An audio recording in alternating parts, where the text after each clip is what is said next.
Hello साथियों, नमस्कार, good evening. आप सभी का बहुत बहुत स्वागत है आपके अपने channel triple C wifi study पर। तो चलिए स्टार्ट करते हैं आज के इस क्लास को। और आज की इस क्लास में 30 मोस्ट इंपॉर्टेंट प्रश्नों को शामिल किया है। ट्रिपल सी मार्च अप्रैल एग्जाम के लिए एक क्लास नंबर दूसरा है। इससे पहले एक क्लास हम आप सबको करा चुके हैं, ठीक है। और जो भी साथी क्लास में आ चुके हैं, सबसे पहले आप सभी क्लास को एक बार शेयर कर दो ताकि और भी बच्चे जिनका भी एग्जाम है वो भी इस क्लास को ज्वाइन कर पाएँ।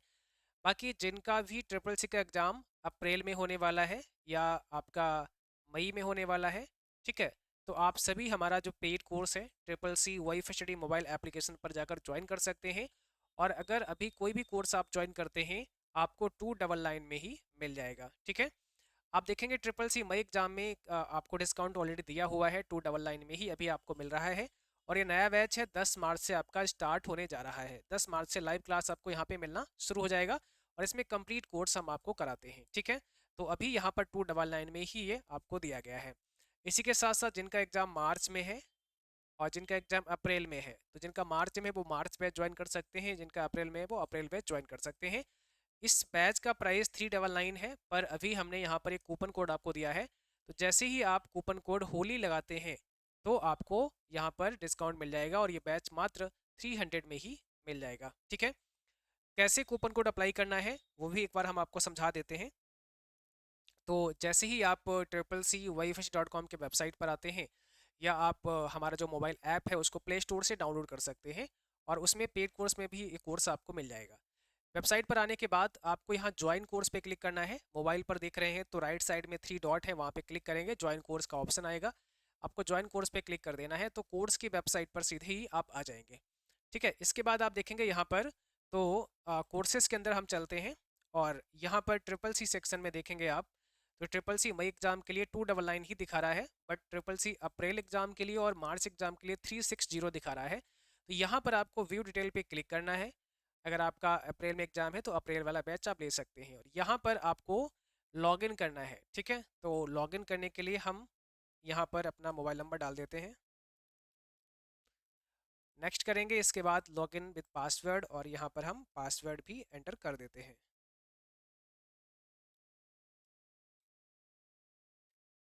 इसके बाद हम यहाँ लॉगिन हो जाएंगे। पासवर्ड क्या है हमारा,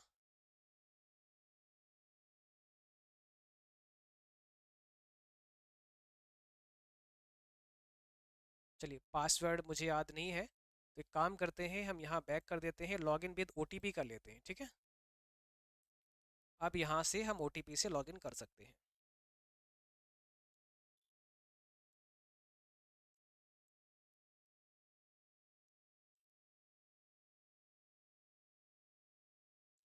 चलिए, तो हमने यहाँ ओटीपी के थ्रू लॉगिन कर लिया है।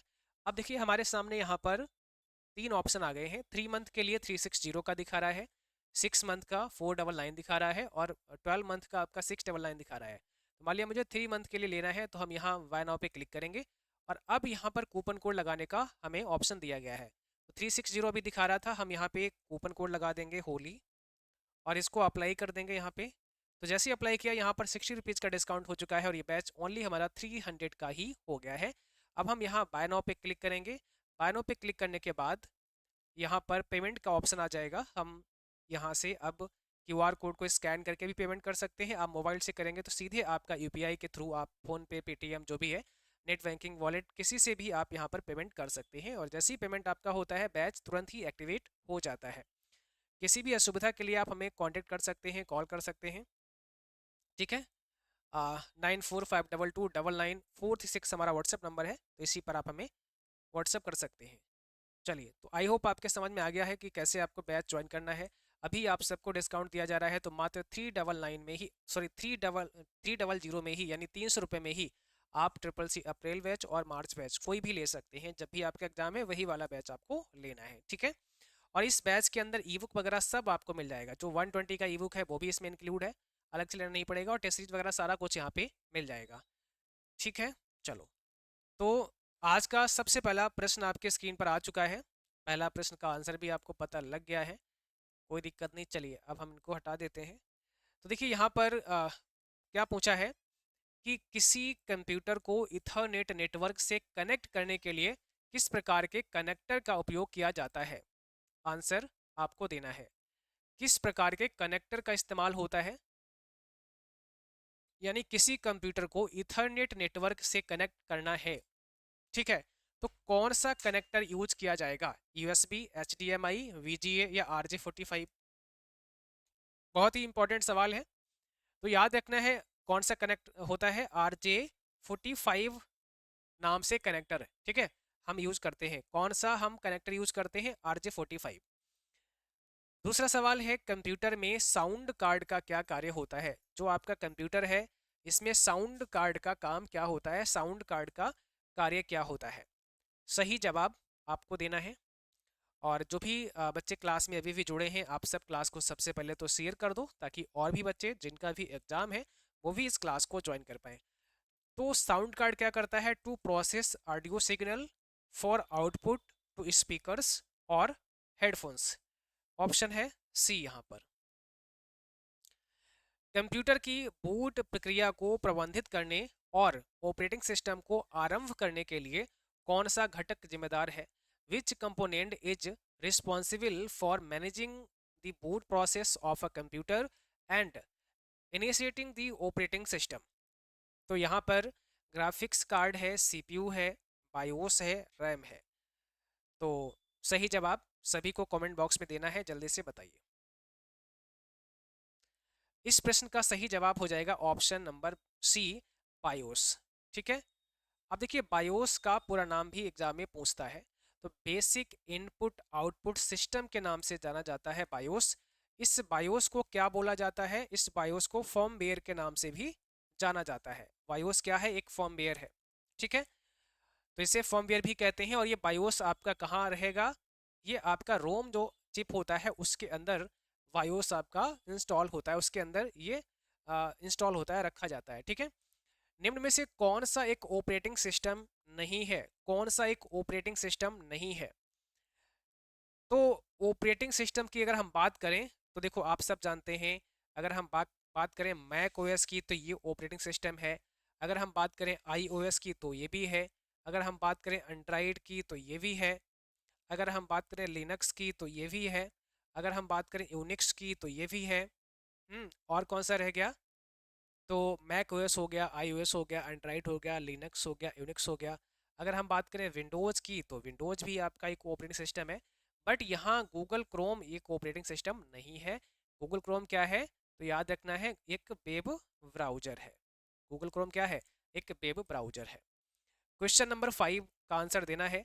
ऑपरेटिंग सिस्टम का कार्य क्या है? What is the function of an operating system?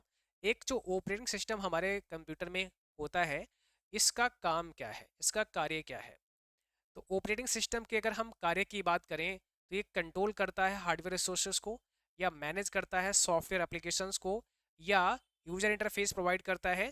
तो भाई यहाँ पर डी हो जाएगा, क्योंकि उपरोक्त सारे काम हमारा जो ऑपरेटिंग सिस्टम है वो करता है, तो डी हो जाएगा। ऑपरेटिंग सिस्टम किस टाइप का सॉफ्टवेयर होता है? तो ऑपरेटिंग सिस्टम जो होता है एक सिस्टम सॉफ्टवेयर होता है, ठीक है। किस प्रकार का होता है? एक सिस्टम सॉफ्टवेयर की कैटेगरी में आता है। ये सारे पॉइंट याद करके चलना पड़ेगा एग्जाम में, अगर बेहतर आपको करना है, क्योंकि क्वेश्चन जो है ना कहीं से भी पूछा जा सकता है। माइक्रोसॉफ्ट द्वारा कौन सा ऑपरेटिंग सिस्टम विकसित किया गया है? माइक्रोसॉफ्ट के द्वारा कौन सा ऑपरेटिंग सिस्टम विकसित किया गया है? बताइए, तो कौन सा इसमें करेक्ट आंसर हो जाएगा? यहाँ पर आपका जो सही जवाब है वो है विंडोज, क्योंकि माइक्रोसॉफ्ट ने कौन सा ऑपरेटिंग सिस्टम बनाया है? विंडोज। इसका पूरा नाम क्या है? माइक्रोसॉफ्ट विंडोज या एम एस विंडोज आप लिख सकते हैं, ठीक है, इसको आप एम एस विंडोज भी लिख सकते हैं। क्वेश्चन नंबर 7 में पूछा है, ऑपरेटिंग सिस्टम के संदर्भ में जो GUI शब्द है ना, इसका पूरा नाम क्या होता है? ऑपरेटिंग सिस्टम के संदर्भ में GUI का मतलब आपको बताना है, इसका फुल फॉर्म क्या होता है। तो देखिए, अगर हम ऑपरेटिंग सिस्टम की बात करें तो ये दो टाइप के होते हैं, यानी जो हमारे OS हैं वो दो प्रकार के होते हैं। एक CUI पर आधारित होते हैं और एक GUI पर आधारित होते हैं। तो यहाँ पर ग्राफिकल यूजर इंटरफेस हो जाएगा, ऑप्शन बी है। और CUI की बात करें तो करेक्टर यूजर इंटरफेस हो जाएगा। बट अभी यहाँ पे पूछा हमसे क्या है? Graphical user interface. माउस से संबंधित सभी प्रकार की जो प्रॉपर्टी है उसको बदलने के लिए कंट्रोल पैनल के किस विकल्प का इस्तेमाल करते हैं, बताइए। माउस से संबंधित सभी प्रकार की प्रॉपर्टीज को चेंज करने के लिए हमें कंट्रोल पैनल में किस प्रकार की कमांड दी जाती है, वो आंसर में आपको देना है। ठीक है, बाकी भाई आप सब लाइक पर भी थोड़ा ध्यान रखा करो, है ना। लाइक करना आप लोग भूल जाते हैं क्लास में, तो लाइक भी कर दिया करो, शेयर भी कर दिया करो क्लास को अधिक से अधिक, और सब्सक्राइब भी कर लेना जिन बच्चों ने नहीं किया है। सब्सक्राइब करके आपको बेल आइकन भी दबा लेना है ताकि नोटिफिकेशन जो है आप तक पहुंचते रहे, है ना। तो इतना काम आप सबको कर लेना है। बहुत सारे बच्चे सब्सक्राइब नहीं किए हैं, क्लास रेगुलर करते हैं, तो अगर आपने नहीं किया है आपको सब्सक्राइब कर लेना है, ठीक है। ऑप्शन सी है यहाँ पर हार्डवेयर एंड साउंड। तो जो आपका माउस से संबंधित प्रॉपर्टी है उस तक पहुंचने के लिए कंट्रोल पैनल में एक ऑप्शन दिया जाता है हार्डवेयर एंड साउंड। तो हार्डवेयर एंड साउंड में आप जाएंगे, वहां पर माउस की प्रॉपर्टी वगैरह चेंज कर सकते हैं। क्वेश्चन 9 कहता है कौन सा ऑपरेटिंग सिस्टम लिनक्स कर्नेल पर आधारित है और स्मार्टफोन और टैबलेट के लिए डिजाइन किया गया है। कौन सा ऑपरेटिंग सिस्टम ऐसा है जो लिनक्स कर्नेल पर आधारित है और स्मार्टफोन टैबलेट के लिए बनाया गया है। Android, iOS, Windows, blackberry. तो सिंपल सी बात है, यहाँ पर एंड्रॉइड करेक्ट आंसर बन जाएगा आपका, ऑप्शन नंबर पहला है। विंडोज पर चलने वाले कंप्यूटर को बंद करने के लिए किस कमांड का उपयोग करते हैं। भाई जो आपके विंडोज ऑपरेटिंग सिस्टम है उनको बंद करने के लिए हम कौन सी कमांड देते हैं, कैसे उन्हें बंद करते हैं। सिस्टम को बंद करने के लिए हम शट डाउन की कमांड देते हैं, ऑप्शन हो जाएगा पहला। दूसरी पीढ़ी के कंप्यूटर की प्राथमिक विशेषता बताइए, यानी जो सेकेंड जनरेशन के कंप्यूटर हैं या आप कह सकते हैं जो कंप्यूटर थे, है ना, उसकी विशेषता क्या थी। फर्स्ट जनरेशन की विशेषता क्या थी, सेकेंड जनरेशन की विशेषता क्या थी, थर्ड की विशेषता क्या थी, ये सब आपको पता होना चाहिए। तो जो सेकेंड जनरेशन के कंप्यूटर थे इसमें किसका यूज हुआ है, ट्रांजिस्टर्स का यूज हुआ था। और फर्स्ट जनरेशन की बात करें तो इसमें किसका यूज हुआ था, वैक्यूम ट्यूब का यूज हुआ था। तीसरी जनरेशन की जो बात की जाए तो भाई आईसी का यूज हुआ था। और फोर्थ की बात की जाए तो इसमें VLSI का यूज हुआ था। और फिफ्थ की बात की जाए तो ULSI यानी अल्ट्रा लार्ज स्केल इंटीग्रेशन और AI का इस्तेमाल किया जा रहा है। माइक्रो कंप्यूटर शब्द का प्रयोग सबसे पहले किस जनरेशन में किया गया। माइक्रो कंप्यूटर शब्द का इस्तेमाल सबसे पहले कंप्यूटर की कौन सी जनरेशन में किया गया। क्या होगा इसका राइट आंसर, बताइए। कौन सा यहाँ पर सही जवाब हो जाएगा, तो इसका सही जवाब हो जाएगा, अगर बात की जाए आपका माइक्रो प्रोसेसर की, तो कौन सी जनरेशन में माइक्रो प्रोसेसर का आविष्कार हुआ, कई बार ऐसे भी पूछता है। तो इसका जो करेक्ट आंसर बन जाएगा वो बनेगा ऑप्शन नंबर डी, ठीक है, यानी कि फोर्थ जनरेशन इसका राइट आंसर है। चौथी पीढ़ी में माइक्रो प्रोसेसर का इस्तेमाल हुआ है, तो डी हो जाएगा। कंप्यूटर के फर्मवेयर और वायोस को स्टोर करने के लिए आमतौर पर किस प्रकार की मेमोरी का इस्तेमाल होता है। यानी जो फर्मवेयर है, फर्मवेयर किसे कहते हैं अभी आपको बताए हैं, जो बायोस होता है इसी को फर्मवेयर कहते हैं। तो इसको स्टोर कहाँ पे करेंगे, इसको स्टोर करने के लिए क्या होता है, रोम होता है, जिसे रीड ओनली मेमोरी के नाम से जाना जाता है। क्या होता है, रोम होता है। देखिए अगर हम रोम की बात करें तो आपको पता है रोम भी तीन प्रकार का होता है। एक आपका पी रोम है, इसे प्रोग्रामेबल रीड ओनली मेमोरी कहते हैं। एक आपका ईपी रोम है, जिसे erasable programmable read only memory कहते हैं। और एक आपका डबल ईपी रोम है, इसे electrically erasable programmable read only memory कहा जाता है। ठीक है, तो जो आपका ईपी रोम होता है इसको इरेज तो कर सकते हैं, जो भी डेटा इसके अंदर है उसको डिलीट तो कर सकते हैं, बट अल्ट्रा वायलेट रेज के माध्यम से ही कर सकते हैं। जो डबल ई पी रोम है इसका मतलब होता है इलेक्ट्रिकली इरेजेबल, यानी इसके अंदर जो डेटा होता है वो इलेक्ट्रिकली इरेजेबल होता है ना, उसे इलेक्ट्रिक की मदद से हम इरेज कर सकते हैं, डिलीट कर सकते हैं। अगला सवाल है, बिजली बंद होने पर भी डेटा के दीर्घकालिक भंडारण के लिए किस मेमोरी का उपयोग किया जाता है। जब हमारा सिस्टम बंद हो जाता है, जब बिजली चली जाती है, उसके बाद जो डेटा हमारा है उसको अगर हम लंबे समय तक स्टोर करवाना चाहते हैं तो इसके लिए फिर हमें कौन सी मेमोरी यूज करनी होती है, सेकेंडरी स्टोरेज यूज करना होता है। अब सेकेंडरी स्टोरेज में कोई भी हो सकता है, जैसे आपने अपना डेटा पेन ड्राइव में रख लिया तो भी चलेगा, आपने अपना डेटा सीडी या डीवीडी में रख लिया तो भी चलेगा, आपने अपना डेटा एसएसडी में रख लिया तो भी चलेगा, और अगर आपने एचडीडी में रख लिया तो भी चलेगा। तो सेकेंडरी में कोई भी स्टोरेज का यूज किया जा सकता है। ठीक है, ये सभी कैसी मेमोरी होती हैं? ये सभी नॉन वोलाटाइल होती हैं। किस प्रकार की होती हैं? नॉन वोलाटाइल होती हैं। बट आपकी रैम कैसी होती है? तो रैम आपकी वोलाटाइल मेमोरी होती है। यहाँ से 2-3 नंबर से सवाल बन जाता है आपके पेपर में। कंप्यूटर सिस्टम में मेमोरी कंट्रोलर का उद्देश्य क्या होता है? कंप्यूटर सिस्टम में मेमोरी कंट्रोलर का इस्तेमाल या उद्देश्य क्या है, बताइए। क्या होगा इसमें सही जवाब? क्वेश्चन 15 का आंसर आप सबको देना है कमेंट बॉक्स में। तो यहाँ पर ऑप्शन बी हो जाएगा, to control the flow of data between the CPU and RAM. ठीक है, और आप सभी अपने आंसर भाई कमेंट में लिखते रहो, तो आंसर फटाफट से सभी के कमेंट बॉक्स में आने चाहिए। ठीक है, फिर क्या पूछा है? एक्सेस स्पीड के मामले में किस प्रकार की मेमोरी आमतौर पर सबसे तेज होती है? एक्सेस स्पीड की अगर बात की जाए तो किस प्रकार की जो मेमोरी है वो आमतौर पर सबसे फास्ट होती है, सबसे तेज होती है? जैसे रैम दिया है, इसको रैंडम एक्सेस मेमोरी कहते हैं। फिर पूछा एचडीडी है ना, और उसके बाद ऑप्टिकल मेमोरी है, कैश मेमोरी है। तो अगर हम स्पीड की जब बात करें तो कैश मेमोरी सबसे फास्ट मेमोरी होती है, सबसे तेज मेमोरी होती है। कैश की अगर हम बात करें तो कैश आपका 3 प्रकार का होता है, एक L1 होता है, L2 होता है और L3 होता है। तो 3 प्रकार का कैश मेमोरी होता है। L1 कैश सबसे फास्ट, सबसे तेज होती है, बट ये आपके प्रोसेसर में ही लगी होती है।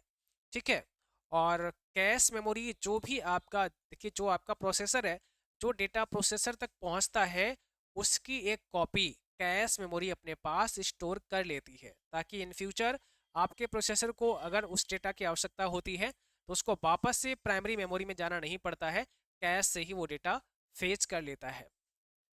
किस प्रकार की मेमोरी पारंपरिक हार्ड डिस्क ड्राइव से तेज लेकिन रैम से धीमी होती है? जो हार्ड ड्राइव है आपकी, पारंपरिक हार्ड ड्राइव है, उससे फास्ट होती है लेकिन रैम से स्लो होती है, तो वो आपकी कौन सी है? सॉलिड स्टेट ड्राइव होती है। इसको एसएसडी कहते हैं, सॉलिड स्टेट ड्राइव के नाम से जाना जाता है। कंप्यूटर आर्किटेक्चर में मेमोरी मैपिंग का उद्देश्य क्या होता है? कंप्यूटर आर्किटेक्चर में मेमोरी मैपिंग का उद्देश्य समझाइए क्या होगा? तो इसका सही जवाब हो जाएगा option B, to assign memory address to specific memory location. ये है आपका option number B correct. Linux में किसी डायरेक्टरी को हटाने के लिए किस कमांड का उपयोग किया जाता है? लिनक्स में किसी डायरेक्टरी को हटाना है तो किसी भी डायरेक्टरी को हटाने के लिए आप किस प्रकार की कमांड यूज करते हैं? तो यहाँ पर सही जवाब हो जाएगा ऑप्शन नंबर सी, आपका rm कमांड यूज की जाएगी। हेक्साडेसिमल नंबर सिस्टम में कौन कौन से सिंबल होते हैं? जो आपका हेक्साडेसिमल नंबर सिस्टम होता है उसमें कौन कौन से सिंबल होते हैं? देखिए, अगर हम इन सभी की बात, जैसे अगर हम हेक्साडेसिमल की बात करें तो इसमें तो 0 से 9 और A से F तक के सिंबल होते हैं। तो इसमें टोटल जो है आपके 16, टोटल कितने? 16 डिजिट होते हैं।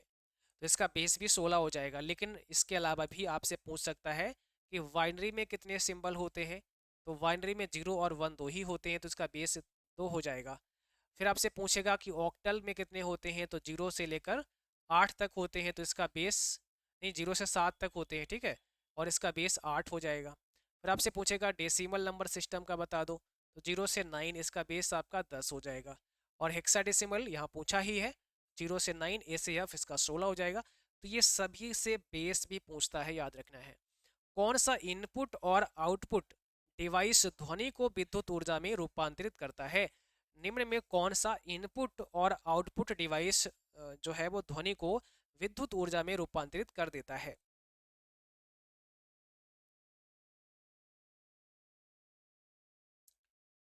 तो ध्वनि को विद्युत ऊर्जा में बदलने के लिए कौन सा यूज होगा? माइक्रोफोन होगा। ऑप्शन है वी आपका, माइक्रोफोन। और माइक्रोफोन एक प्रकार की इनपुट डिवाइस होती है। निम्न में कौन सा रैम का एक प्रकार होता है? अगर हम बात करें रैम की तो इसको क्या बोलते हैं? रीड ओनली मेमोरी बोलते हैं। रीड ओनली मेमोरी मतलब इस मेमोरी को केवल आप रीड कर सकते हैं। सॉरी रैंडम एक्सेस मेमोरी बोलते हैं। जो आपका रैम होता है इसको क्या बोलते हैं? रैंडम एक्सेस मेमोरी बोलते हैं, ठीक है। अब रैम का एक प्रकार आपसे पूछा है, तो रैम आपका एस रैम भी है और डी रैम भी है, तो सी हो जाएगा। कि रैम आपका दो प्रकार का होता है, एक एस रैम होता है इसको स्टैटिक रैम कहते हैं, और एक डी रैम होता है इसको डायनेमिक रैम कहते हैं। अब इसमें भी पूछता है एग्जाम में कि कौन सी रिफ्रेशिंग है और कौन सी नॉन रिफ्रेशिंग है। तो एस रैम आपकी नॉन रिफ्रेशिंग होती है क्योंकि ये स्टैटिक है, और डी रैम आपकी रिफ्रेशिंग मेमोरी होती है क्योंकि ये डायनेमिक है, ठीक है। तो यहाँ पर आपका बोथ ए एंड बी हो जाएगा। और रैम का मतलब यहाँ पर होता है random access memory. Read only किसका मतलब होता है? आर ओ एम, यानी रोम जो होता है उसका मतलब होता है रीड ओनली मेमोरी। अगला सवाल है फोर्ट्रान का फुल फॉर्म क्या हो जाएगा? फोर्ट्रान का पूरा नाम क्या हो जाएगा, फुल फॉर्म क्या हो जाएगा? तो इसको क्या बोलेंगे? फार्मूला ट्रांसलेशन बोलेंगे। Formula translation. तो करेक्ट आंसर ऑप्शन बी है, फार्मूला ट्रांसलेशन। कंप्यूटर का कौन सा पार्ट भौतिक रूप से छुआ जा सकता है, टच कर सकते हैं? कंप्यूटर के किस भाग को, किस पार्ट को भौतिक रूप से छू सकते हैं, टच कर सकते हैं? तो सही जवाब है ऑप्शन नंबर सी, हार्डवेयर। आप कंप्यूटर के हार्डवेयर को, ठीक है, हार्डवेयर जो होता है उसको ही छुआ जा सकता है, टच कर सकते हैं। किसी प्रोग्राम से त्रुटि हटाने को कहा जाता है? किसी भी प्रोग्राम में कोई त्रुटि है, कोई एरर है, उसको फिक्स करना क्या कहलाता है? डीबगिंग कहलाता है। ऑप्शन नंबर सी हो जाएगा, डीबगिंग कहलाएगा।